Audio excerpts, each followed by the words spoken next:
Bonjour et bienvenue dans ce second post consacré à la prothèse implantoportée avec l'empreinte optique. Nous allons dans ce deuxième aspect voir les étapes de laboratoire qui consistent en la conception du faux moignon. Donc, il faudra établir une corrélation de l'analogue virtuel avec l'image de l'empreinte, réaliser la modélisation de la couronne, du faux moignon, le calcul des trajets d'outils et bien sûr l'usinage de faux moignons. L'empreinte a été récupérée dans le logiciel de CAO et on peut s'apercevoir à l'écran que l'image est totalement conforme à celle de l'empreinte. Donc les modèles maxillaires et mandibulaires sont détourés, puis positionnés par rapport à une grille de référence et un plan de référence. Ceci se fait évidemment pour le modèle maxillaire, on essaye de faire coïncider la position des dents avec la grille qui est fournie. Ceci, c'est la récupération de l'enregistrement de l'occlusion. Maintenant, on va commencer la modélisation et la corrélation de l'analogue numérique. La petite pièce que l'on voit en haut ici est l'analogue numérique sur laquelle nous allons placer 3 points de référence, un sur la surface plane et 2 autres sur la partie supérieure, ainsi que des mêmes points au niveau de l'image du transfert qui a été enregistré en bouche. Très rapidement, les deux pièces se superposent parfaitement, ce qui indique au logiciel où est situé l'implant et à quelle profondeur il se situe.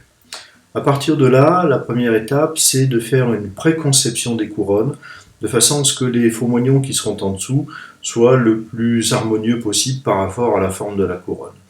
Donc on va choisir dans une bibliothèque une anatomie qui correspond le plus vraisemblablement à celle du patient, ça peut être des dents embrassées.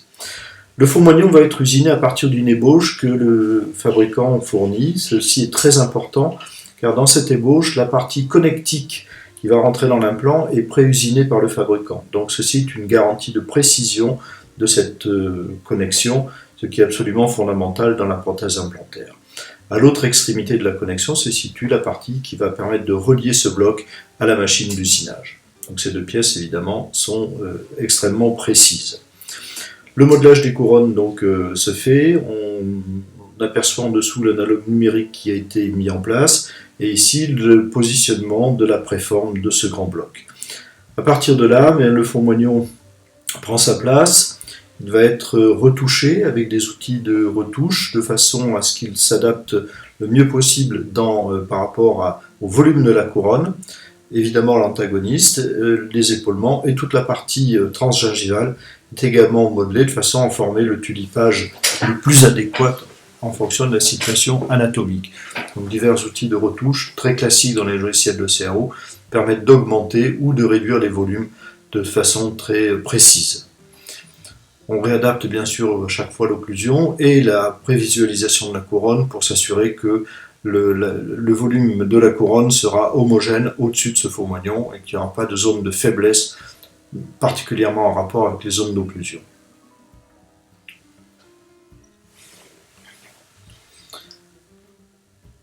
Voilà, la conception du faux moignon est quasiment terminée. Il s'agit maintenant donc de vérifier tout ceci. Il est possible donc de vérifier l'occlusion, les rapports entre la couronne et l'antagoniste. On peut faire apparaître ou disparaître l'antagoniste, on peut enlever la couleur, parfois au laboratoire on peut faire ceci. Ici le modèle supérieur est éliminé, on travaille tout simplement la zone du point de contact.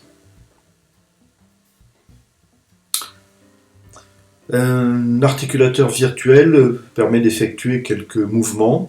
Alors, on viendra dans les postes suivants sur la véracité de cet articulateur virtuel. En attendant, ça permet de faire ce qu'on pourrait comparer à un FGP, c'est-à-dire le glissement des modèles au contact. Donc c'est une première approche qui n'est pas négligeable.